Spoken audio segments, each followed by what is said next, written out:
Imagine creating a weld so clean, so precise, and so beautiful that it barely looks like a weld at all. No excessive sparks flying everywhere, no messy spatter coating the workpiece, no rough-looking joints that need hours of grinding and cleanup. Instead, you get a smooth, shiny bead that looks like a stack of perfectly placed coins. That's the power of TIG welding. In fact, when industries like aerospace, motorsports, aircraft manufacturing, food-grade fabrication, and high-end automotive restoration need flawless welds, TIG welding is often their first choice. But what exactly makes TIG welding so special? How can a welding process generate enough heat to melt steel, aluminum, magnesium, and copper while still providing incredible control and precision? And why do many professional welders consider TIG welding the ultimate test of welding skill? In today's video, we're diving deep into the fascinating world of tungsten inert gas welding, also known as TIG welding or gas tungsten arc welding, GTAW. We'll explore what TIG welding is, where it's used, the equipment involved, how the entire process works step by step, how it differs from MIG welding, and the major advantages and disadvantages you should know before choosing this welding method. By the end of this video, you'll understand exactly why TIG welding is often called the gold standard of welding processes. Let's get started.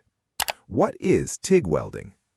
TIG welding, or tungsten inert gas welding, is a welding process that uses a non-consumable tungsten electrode to create an electric arc between the welding torch and the metal workpiece. That arc generates intense heat capable of melting metal and creating a strong welded joint. Now here's what makes TIG welding unique. Unlike many other welding methods, the electrode itself does not melt and become part of the weld. Instead, the tungsten electrode simply carries electrical current and maintains the arc. If additional material is needed to fill the joint, the welder manually adds a separate filler rod into the weld puddle. At the same time, an inert shielding gas, usually argon or helium, flows around the welding area. This gas serves a critical purpose. It protects the molten weld pool from oxygen, nitrogen, moisture, and other contaminants present in the atmosphere. Without this protection, the weld would quickly become weak, brittle, and defective.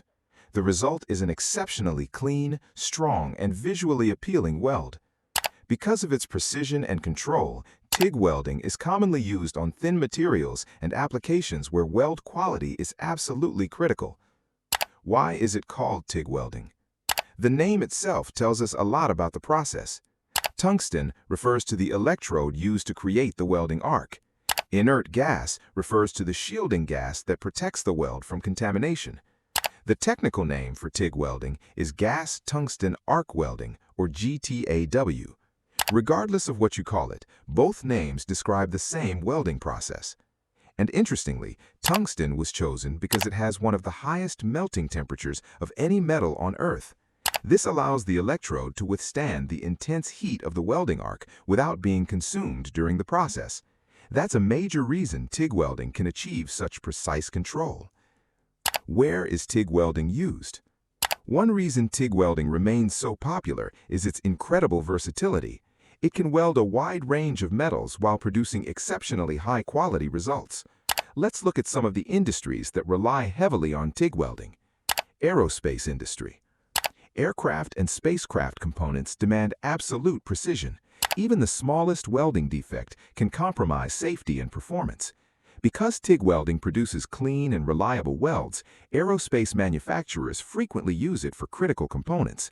Every weld must meet strict quality standards, making TIG welding an ideal choice. Automotive industry.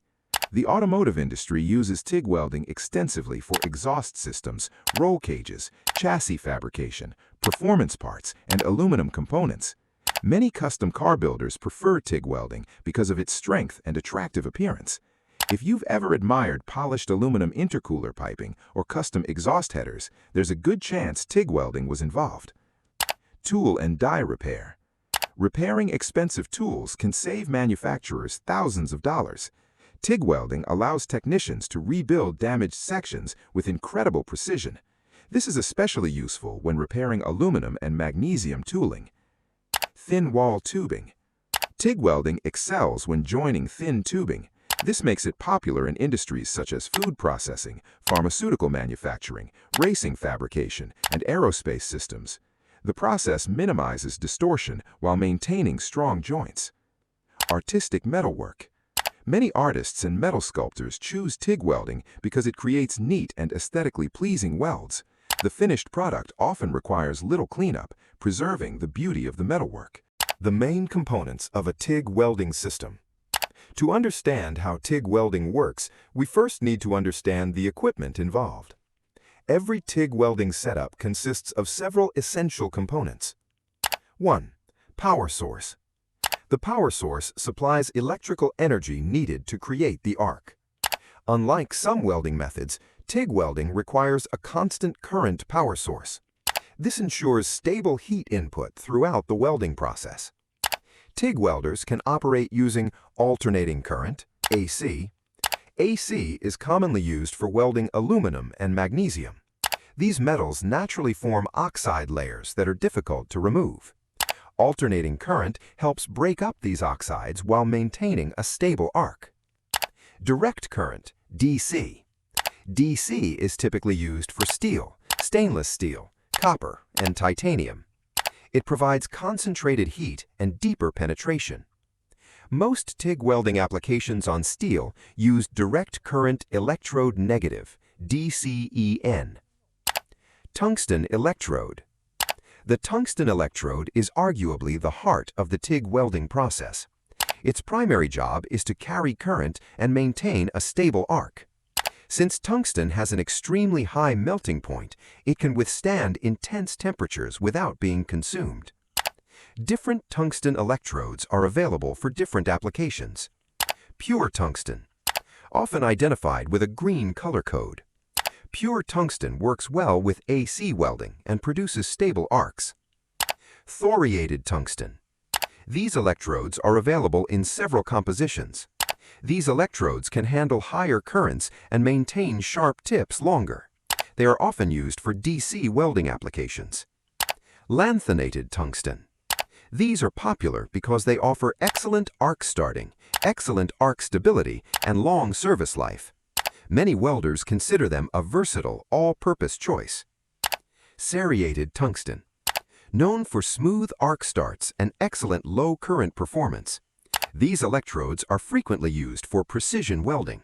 Zirconiated tungsten resist contamination and perform exceptionally well during AC welding operations. 3. Shielding gas system. One of the most important parts of TIG welding is the shielding gas. Without it, weld quality would suffer dramatically. The gas creates a protective atmosphere around the molten weld puddle. This prevents oxidation, nitrogen contamination, moisture contamination, and porosity defects. Argon is the most commonly used shielding gas because it provides excellent arc stability and weld protection. Some applications use pure helium, argon-helium mixtures, or argon-hydrogen mixtures. The choice depends on factors such as material type, penetration requirements, and welding speed. TIG welding torch. The torch holds the tungsten electrode and directs shielding gas toward the weld area. Think of it as the welder's primary control tool. There are two main types. Air-cooled torches. Air-cooled torches are lightweight and simple. They rely on surrounding air to remove heat. These are ideal for lighter-duty applications. Water-cooled torches circulate coolant through the torch body. This allows them to handle much higher welding currents without overheating. They're commonly used in industrial environments where long welding sessions are required. TIG welding versus MIG welding. One of the most common questions people ask is, should I use TIG or MIG welding? The answer depends on the application. MIG welding uses a continuously fed wire electrode. That wire acts as both the electrode and filler material. This makes MIG welding faster and easier to learn. TIG welding uses a non-consumable tungsten electrode and optional filler rod. This provides greater precision but requires more skill. In general, MIG welding, faster, easier to learn, higher productivity, better for thicker materials. TIG welding, cleaner welds, better appearance, Greater precision, excellent for thin materials, minimal spatter. If speed is your priority, MIG often wins. If quality is your priority, TIG usually comes out on top. The next time you see a perfectly smooth weld bead that looks almost too beautiful to be real, there's a good chance a skilled TIG welder created it. And now you know exactly how that incredible process works. If you enjoyed this video, don't forget to like, subscribe, and turn on notifications so you never miss our next deep dive into the fascinating world of metalworking, manufacturing, and industrial technology. Thanks for watching, and we'll see you in the next video.